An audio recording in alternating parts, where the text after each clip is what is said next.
কবিগুরুর কথায় আমরা বেঁধেছি কাশের গুচ্ছ, আমরা গেঁথেছি শেফালি মালা, নবীন ধানের মঞ্জুরি দিয়ে সাজিয়ে এনেছি ডালা।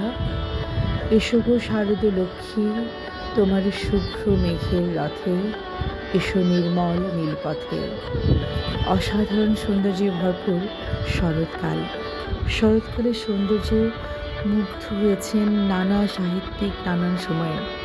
কবি আল মাহমুদ সওদের বৈশিষ্ট্য তুলে ধরেছেন তার কাব্যে। তিনি লিখেছিলেন, বাংলাদেশের আকাশে বাতাসে শরতের উদারতা, মেঘ ভেসে যায় মাথার উপরে বৃষ্টির ছোঁয়া দিয়ে। ইচ্ছা হয় না ঘরের ভিতর বসে থাকি সারা দিন, কিন্তু বাইরে যাওয়ার ইচ্ছার টান লাগে সারা বুকে। মনে হয় যেন আমার বক্ষে কান পেতে আছে কেউ। আজ সারাদিন হাওয়ার মাতুম বাজছে মাধন ছিঁড়ে।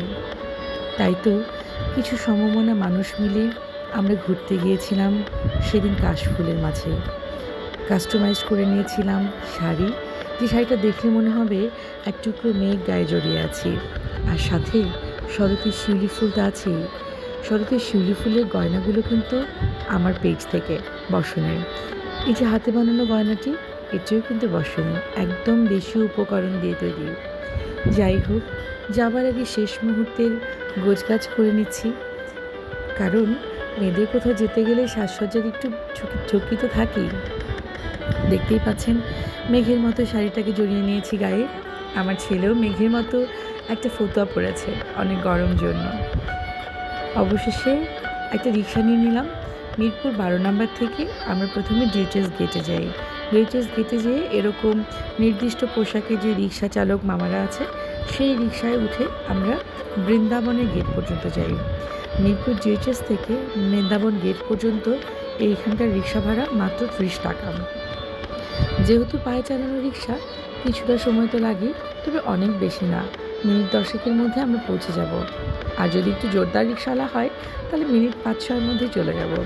দেখতেই পাচ্ছেন মিরপুর ডিউটেস শপিং কমপ্লেক্সের ঠিক উল্টো দিকে যে রাস্তাটা, এটার মাথাতেই আছে একটা রেস্টুরেন্ট থালা নামে, বেশ ছিমছাম গোছানো। জেনেছি এটার খাবারও নাকি বেশ মজার। থালা রেস্টুরেন্টের পাশ দিয়ে আমরা চলে যাচ্ছি বৃন্দাবনের একদম শেষ মাথা পর্যন্ত। আসলে শরতের প্রকৃতিটা অন্যরকম। ঝিরিঝিরি বাতাস, ফুটন্ত শিউলির প্রাণ জুড়ানো ঘ্রাণ, শিউলির তলায় হালকা শিশিরে ভেজা দুর্বাঘাসের উপর চাদরের মতো বিছিয়ে থাকে রাশি রাশি শিউলি ফুল। আমনের মাঠে মাঠে শিশির সিক্ত সবুজের স্বচ্ছ সামিয়ানা। বাতাসের দাপটে অবিরাম ঢেউ তুলে যায় আমনকে থানের ক্ষেত জুড়ে। নদীর তীরে শুভ্র সাদা কাশফুল খিলখিল হাসিতে যেন তার সবটুকু সৌন্দর্য ঢেলে পড়ার উপক্রম। আসলে শরতের আকাশের মতো এমন স্বচ্ছ নীলাকাশ মনে হয় আর কোনো ঋতুতেই দেখা যায় না। দেখতেই পাচ্ছেন আমাদের দলের মানুষজন এখানে সেখানে ছড়িয়ে ছিটিয়ে আছে। আর দেখুন ওই যে দেখা যাচ্ছে সাদা সাদা সমুদ্রের মতো, ওটা হচ্ছে কাশফুল। মাঠের পর মাঠ জুড়ে আছে কাশফুল। রবীন্দ্রনাথ তার কবিতায় শরৎকে এমনভাবে রূপায়ণ করেছেন, আজি কি তোমার মধুর মুরিতে হেরুনি শারদ প্রভাতে, হে মাতবঙ্গ শ্যামল অঙ্গ ঝুলিছে অমল শোভাতে। পারে না বহিতে নদী জলধার, মাঠে মাঠে ধারনা কুয়ার। ডাকিছে দোয়েল গাহিছে কোয়েল তোমার কানন সভাতে, মাঝখানে তুমি দাঁড়াই জননী শরৎকালের প্রভাতে। আমরা বৃন্দাবনে পৌঁছে গেছি। বৃন্দাবনে পৌঁছে যাওয়ার পরে এই যে একটা বাঁশের সাঁকো দেখছেন, আমার ছেলে তরতর করে যে বাঁশের সাঁকোটা লাফিয়ে লাফিয়ে পার হচ্ছে। এটা পেরোলেই দুই দিকে যে বিল দেখছেন পানির, তার মাঝখানে এই বৃন্দাবনের কাশফুলগুলো দাঁড়িয়ে। এখানে বাচ্চাদের কিছু রাইডসও আছে। বৃষ্টি চলাকালীন জন্য রাইডগুলো সম্ভবত বন্ধ ছিল সেদিন। এই যে আমাদের দলে কিছু মানুষ অপেক্ষা করছে, আর বাকিরা যথারীতি কাশফুলের মাঝে ঢুকে ফটোশ্যুট করছে। দেখেন কি চমৎকার লাগছে না আপুকে বসানো গয়নায়। আরেক আপু যিনি আমাদের সাথে মিলিয়ে বোরখা বানিয়েছিলেন, জানেন সবাই না তাকিয়ে তাকিয়ে দেখছিল। মনে হচ্ছিল আশ্চর্য মেঘদলের মতো মেঘের থেকে কিছু মানুষ এসে দাঁড়িয়েছে মাঠে। কাশের বনে মেঘ বালিকারা ছোটাছুটি করছে। ঠিক মেঘ বালিকা কবিতার কথা মনে পড়েছিল আমার। এখানে দেখছেন আমাদের বাচ্চারা কি সোৎসাহে উল্লাসে ছোটাছুটি করছে। ওরা কাশফুলগুলো একদম জমাট করে হাতে নিয়ে জমিয়ে বাতাসে দোলাচ্ছিল। আর যে কাশফুলগুলো খসে খসে পড়ছে, ওদের ভাষায় এগুলো স্নোফ্লেক্স। কিন্তু খুব খুশি হচ্ছিল ওরা। এই যে যথারীতি আমাদের ফটোশ্যুট চলছে, ঘোরাঘুরি চলছে, আড্ডা চলছে। সবচেয়ে ভালো লাগছিল যেটা, আমাদের বাচ্চারা প্রাণ ভরে ঘুরছিল, ছুটছিল, কাশফুল নিয়ে দৌড়চ্ছিল এবং ওদের কাছে এই যে আনন্দ, এই যে উৎসাহ, এটা অসম্ভব ভালো লাগার একটা বিষয় আমাদের কাছে। এই যে জিনি আপু হাসছে কেন জানেন? ও যখনই ছবি তুলতে যাচ্ছে, ক্ষেতের গরুরা এসে ওর পাশে দাঁড়াচ্ছে, আরেকজন ক্যাটওয়াক করছেন। যাই হোক, আমরা আসলে বাচ্চারা বাচ্চাদের মতো মজা করেছে, আমরাও অনেকটা শিশু হয়ে গেছিলাম। আসলে প্রকৃতি, নদী এসবের কাছে গেলে মেয়েরা সম্ভবত সবাই একটু খলখল করে ওঠে, কেউ কেউ উদাস হয়ে ওঠে। আমার যেমন নদীর কাছে গেলে মন উদাস হয়ে যায়। দেখতেই পাচ্ছেন কি মজা করছে তারা। যাই হোক, আমরা একটা রিক্সা নিলাম। আমাদের গন্তব্য হচ্ছে, আর এটাকে দিয়াবাড়ি রুয়াব বউবাজার বলে, 18 নম্বর সেক্টর, উত্তরা। সেখানে আসলে অনেক ধরনের খাবার পাওয়া যায়।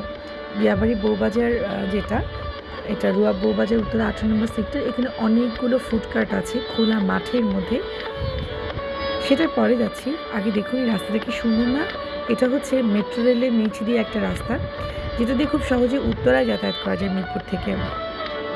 এবং এই রাস্তা দিয়ে আমরা শান্তমারিয়াম, বিজেএম ইউনিভার্সিটি, এগুলোর সামনে দিয়ে যাচ্ছি। এটার দুদিকে লেকের দৃশ্যগুলো ভীষণ মনোরম। রিক্সাওয়ালা মামারা অবশ্য খালপাড় বলে এটাকে আখ্যায়িত করেন। দেখতেই পাচ্ছেন মেট্রো রেলের স্টেশনের নিচ দিয়ে আমরা যাচ্ছি। আমাদের রিক্সাগুলো পরপর ক্রস করছে। এখানে রিক্সা ভাড়া হচ্ছে জনপ্রতি 20 টাকা করে। তো আপনারা যদি একসাথে অনেকজন থাকেন, 3-4 জন থাকেন, প্রত্যেকের 20 টাকা করে রিক্সা ভাড়া চার্জ করবেন। আর যদি কেউ চান মিরপুর বা অন্য কোথাও থেকে স্টেশনে করে আসবেন, সেটাও খুব সহজেই আসতে পারবেন। স্টেশন থেকে নেমে অনেক রিক্সা পাওয়া যায়, সেই রিক্সাগুলো নিয়েও আপনারা অনায়াসে দিয়াবাড়িতে চলে যেতে পারেন, বা আমরা যেখানে যাচ্ছি রুয়াব বউবাজার, সেখানেও কিন্তু চলে যেতে পারেন অনায়াসে। একটু গ্রাম্য গ্রাম্য পরিবেশও আছে এদিকে, মানে বেশ শহরের যে যান্ত্রিকতা সেটা আছে, কিন্তু তাও তুলনামূলক একটু কম। এবং এই যে চলে এসেছি আমরা বউবাজারে, এই জায়গাটা আমার কাছে মনে হয় যে শীতকালে বেশ ভালো লাগে। মিঠে রোদ গায়ে লাগছে। একই জায়গায় আপনি অনেক রকমের খাবার পাবেন। মোমো, পিৎজা থেকে শুরু করে ফুচকা আছে, নানান রকম শরবত আছে, তারপরে মটকা চা আছে, এছাড়া হাঁসের মাংস, ছিটরুটি, চাপতি, নানান রকম পিঠা, মাছের ঝোল, অনেক রকম ইন্ডিয়ান ফুড, বাংলাদেশি ফুড, অনেক কিছু পাওয়া যায়। মানে একটা মাঠের মধ্যে খোলা একটা জায়গায় যা অনেকটা ঘিরে হচ্ছে অনেকগুলো ফুড কার্ট, পিছনে বাচ্চাদের জন্য খেলার কিছু রাইডস আছে। মানে বন্ধুবান্ধব মিলে একদম এসে যা ইচ্ছে তাই খাওয়া যায়, চুচি আড্ডা দেওয়া যায়। এবং শীতকালে এই জায়গাটা বেশ মনোরম আমার এই জন্য মনে হয় যে তখন রোদটা বেশ আরাম লাগে। যদিও আমার একটু গরম লাগছিল। আর এখান থেকে আমরা কিন্তু দলভাগ হয়ে যাই। মানে আমাদের দলের কিছু অংশ এখানে থেকে যায়, তারা এখানকার ফুডগুলো খুব এনজয় করে। দেখতেই পাচ্ছেন মোমো কীভাবে খাচ্ছে এরা। মোমোগুলোকে দেখে আমার প্রথম অবস্থায় খুব বেশি সুস্বাদু মনে না হলেও, যখন আমি খেলাম, এটা সত্যি খুব সুন্দর। স্টাফিং একদম ভরপুর ছিল চিকেনের, দুটো সস ছিল, খেতে মজার। একদলকে রেখে বাকি একদল আমরা চলে যাচ্ছি মিরপুর 12-তে, কারণ সন্ধ্যা হয়ে আসছে, সন্ধ্যার আগে আমাদের ফিরতে হবে। বাচ্চারাও একটু গরমে কাহিল হয়ে গিয়েছিল। আমরা মেট্রো স্টেশন থেকে মেট্রোতে উঠে গেলাম। দেখতে পাচ্ছেন বসনে গয়না আরেকজন আপু। আমরা সিট পাইনি মেট্রোতে, তাই দাঁড়িয়েছিলাম। তারপরে বেশ আরাম লাগছিল শীতাতাপ নিয়ন্ত্রিতের জন্য। তারপরে মিরপুর 12-তে আমরা শর্মা হাউসে বসি এবং সেখানে আমরা বাকিরা মিলে একটু আড্ডা দিই, একটু হালকা পাতলা খাওয়া দাওয়া করি। এই ছিল আমাদের ছোট্ট একটা ট্যুর। মানে খুব কম খরচে বন্ধুবান্ধব, পরিবার বা নিজের সন্তানদেরকে খোলামেলা পরিবেশে ঘুরতে নিতে চাইলে আমার মনে হয় বৃন্দাবনের এই কাশফুল, দিয়াবাড়ির কাশফুল, এগুলো চমৎকার জায়গা। ঘুরে আসবেন সময় করে পরিবার পরিজনকে নিয়ে, ভালো লাগবে। ধন্যবাদ সবাইকে আমার এই ভিডিওটি দেখবার জন্য। ভালো থাকবেন সবাই।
এই যে মেট্রো স্টেশনের নিচ দিয়ে আমাদের রিক্সাটা চলে যাচ্ছিল 18 নম্বর সেক্টরে রুয়াব বউবাজারের দিকে। এই জার্নিটা খুবই উপভোগ্য। আপনারা চাইলে এমনিতেও কিন্তু রিক্সা নিয়ে সরাসরি রুয়াব বউবাজারে যেতে পারেন মিরপুর 12 নম্বর থেকে। ওখানে গেলে একই জায়গায় অনেক রকম খাবারের দোকান পেয়ে যাবেন, চাইনিজ, ইন্ডিয়ান, দেশীয় নানান রকম খাবার পাওয়া যায় এখানে। আপনি এখানে খেতে পারবেন হাঁসের মাংস, চালের রুটি, মাংসের নানা পদ, সেই সাথে ইন্ডিয়ান ফুড, মোমো, নানান রকম পিঠা, নানান রকম লেমনেড, মাছের গ্রিল, এবং এখানে বাচ্চাদের একটা ছোটোখাটো উন্মুক্ত প্লে জোন আছে যেখানে অনেকগুলো রাইড আছে। এখানে বাচ্চারা খুব এনজয় করতে পারবে। এবং আমার মনে হয় শীতকালে এই জায়গাটা বেস্ট ঘোরার জন্য। শীতকালে গরম গরম নানান রকমের পিঠা পাওয়া যায়, কুমড়ো ফুলের চপ পাওয়া যায়, দেখতেই পাচ্ছেন অনেক অনেক খাবারের পসরা সাজিয়ে বসা। এখানে এসে আমরা কিছুক্ষণ থেকে দুদল ভাগ হয়ে গিয়েছিলাম। একদল বউবাজারে থেকে গিয়েছিল দেশীয় খাবার খাওয়ার জন্য, আরেক দল হচ্ছে বাচ্চারা গরমে অতিষ্ঠ হয়ে যাচ্ছিল জন্য মিরপুরে ব্যাক করেছিলাম এবং সেখান থেকে খাওয়া দাওয়া করে যে যার বাসায় চলে গিয়েছিলাম। দেখতেই পাচ্ছেন এখান থেকে পিৎজা অর্ডার করা হচ্ছে, মোমো অর্ডার করা হচ্ছে। এখানে মটকা চা পাওয়া যায়, দেখতে পাচ্ছেন গাপুস গুপুস করে একটু পরে এরা সবাই মোমো খাবে। অলরেডি মোমো নিয়ে বসেও পড়েছে। সবাই তাকিয়ে তাকিয়ে ঘুরিয়ে ঘুরিয়ে দলটাকে দেখছিল, কী যে সুন্দর লাগছিল। মোমোগুলো কিন্তু সুন্দর, খেতে মজা। প্রথম অবস্থায় দেখে আমার মনে হয়েছিল কেমন হবে খেতে, কিন্তু না, ভিতরে স্টাফিংটা খুবই মজার চিকেনের। গরম গরম সসটা 2 রকম সস দেওয়া আছে, এটাও খেতে দারুণ। এখানে সব রকমের খাবার পাওয়া যায়। ওদেরকে রেখে আমরা একদল চলে যাচ্ছিলাম মিরপুরে। আমরা স্টেশনে চলে যাচ্ছিলাম রিক্সা নিয়ে। স্টেশন থেকে ট্রেনে করে মিরপুর 12তে নেমেছি। দেখতেই পাচ্ছেন স্টেশনের এই জায়গাটা একটু ভিড় ছিল। মেট্রো রেলের ভিতরে আমরা দাঁড়িয়ে আছি, বসার সিট পাইনি, এই জন্য বসনের গয়না দেখিয়ে দিচ্ছি এই ফাঁকে। যাই হোক, আমরা কিছুক্ষণের মধ্যে মিরপুর 12তে পৌঁছে গেছি। তারপর শর্মা হাউসে বসেছিলাম আমরা, এখানে খেয়ে দিয়ে তারপর নিজ নিজ গন্তব্যে চলে এসেছি।